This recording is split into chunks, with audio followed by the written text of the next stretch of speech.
오는 9월 28일 김영란법 본격 시행을 앞두고 굴비와 전복, 한우 등 전남 지역 대표 농수축산물이 직격탄을 맞게 됐습니다. 지난달 광주와 전남 지역은 폭염과 열대야가 평년에 비해 2배 가까이 발생하는 등 무더위가 기승을 부린 것으로 나타났습니다. 연일 계속되는 무더위 속에 시원한 물을 테마로 한 정남진 장흥 물축제에 피서객들의 발길이 이어지고 있습니다. 여러분 안녕하십니까? DBS 광주 전남권 뉴스입니다. 오는 9월 28일 김영란법 본격 시행을 앞두고 굴비와 전복, 한우 등 전남 지역 대표 농수축산물이 직격탄을 맞게 됐습니다. 국내 굴비 시장에서 영광굴비가 차지하는 매출액은 약 4천억 원에 달하고 있으며 이 중 절반 이상이 5만 원이 넘는 선물 세트로 판매되고 있어 막대한 피해가 예상됩니다. 전복 양식 어가들도 비상이 걸렸습니다. 완도산 전복의 경우 1kg당 산지 가격이 5만 원 이상으로 통상 선물 상자는 2kg으로 구성돼 있어 제한액인 5만 원을 넘어설 수밖에 없습니다. 선물용 한우 세트의 경우도 15만 원에서 20만 원 안팎에서 거래되고 있어 5만 원 이하 선물 세트를 만드는 것은 사실상 불가능합니다.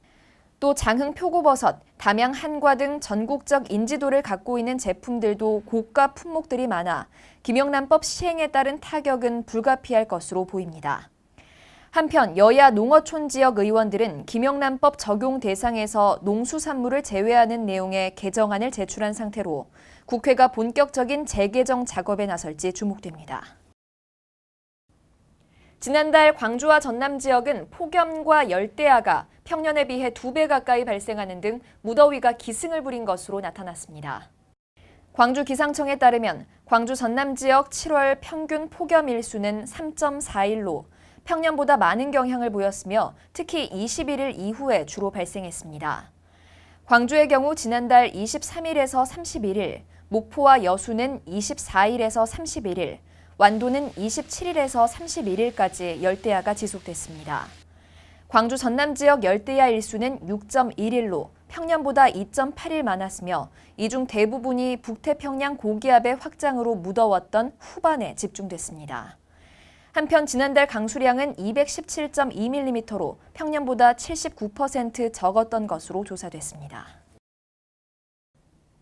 연일 계속되는 무더위 속에 시원한 물을 테마로 한 정남진 장흥 물축제에 피서객들의 발길이 이어지고 있습니다.